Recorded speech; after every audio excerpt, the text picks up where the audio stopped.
వెనుజులా రాజకీయ సంక్షోభం ఇప్పుడు సాధారణ రాజకీయ వివాదం కాదు, అది నేరుగా యుద్ధ వాతావరణాన్ని తలపించే స్థాయికి వెళ్ళిపోయింది.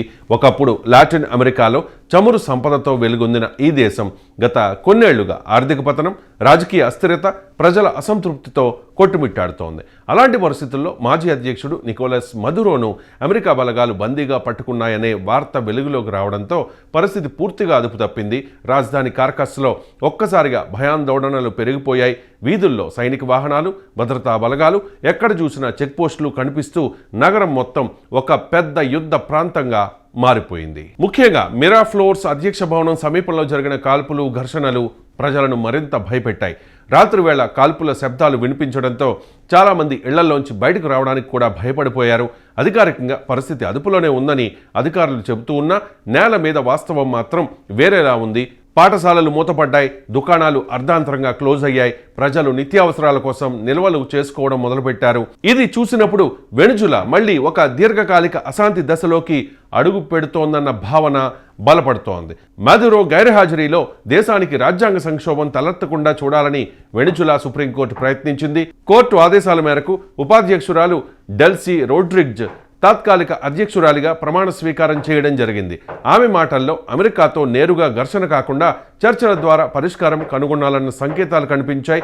దేశం ఇప్పటికే ఆర్థికంగా కుదేలై ఉన్న సమయంలో మరో అంతర్జాతీయ యుద్ధం వస్తే ప్రజలు తట్టుకోలేరన్న ఆలోచన ఆమె ప్రకటనలో స్పష్టంగా కనిపించింది.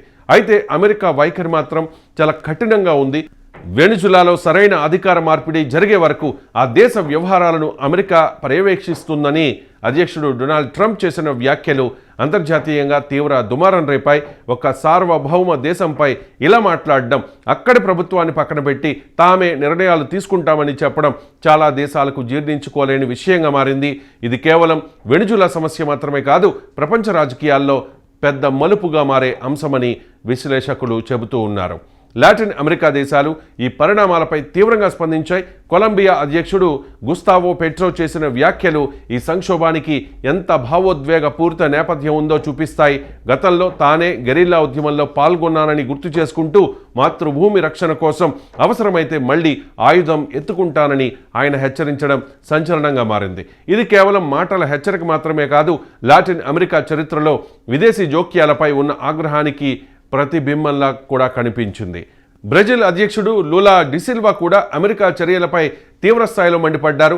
ఒక సార్వభౌమ దేశంపై బాంబులు వేయడం, అక్కడి అధ్యక్షుడిని పట్టుకోవడం ఎట్టి పరిస్థితుల్లోనూ ఆమోదయోగ్యం కాదని ఆయన వ్యాఖ్యానించారు.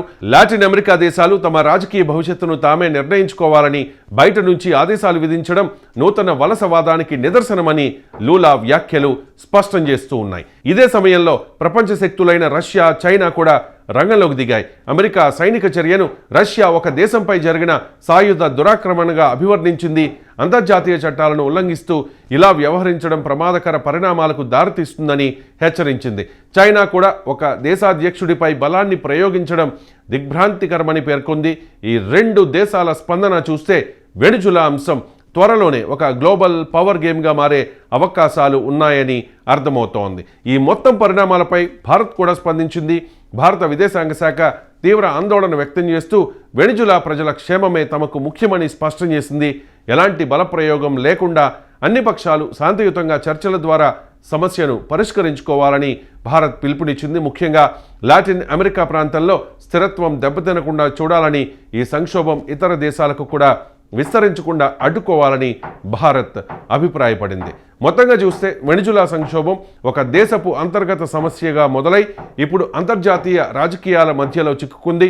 చమురు, రాజకీయ అధికారం, ప్రపంచ శక్తుల పోటీ అన్నీ కలిసిపోయి ఈ సంక్షోభాన్ని మరింత సంక్లిష్టంగా మారుస్తూ ఉన్నాయి. దీని తుది ఫలితం ఎలా ఉంటుందో ఇప్పుడే చెప్పడం కష్టం. కానీ ఒక విషయం మాత్రం స్పష్టంగా కనిపిస్తోంది, ఈ రాజకీయ ఆటలో సాధారణ వెనుజులా ప్రజలే ఎక్కువగా నష్టపోయారు. వారి జీవితం మళ్ళీ సాధారణ స్థితికి రావాలంటే ప్రపంచ దేశాలు బాధ్యతాయుతంగా వ్యవహరించాల్సిన అవసరం ఎంతైనా ఉంది.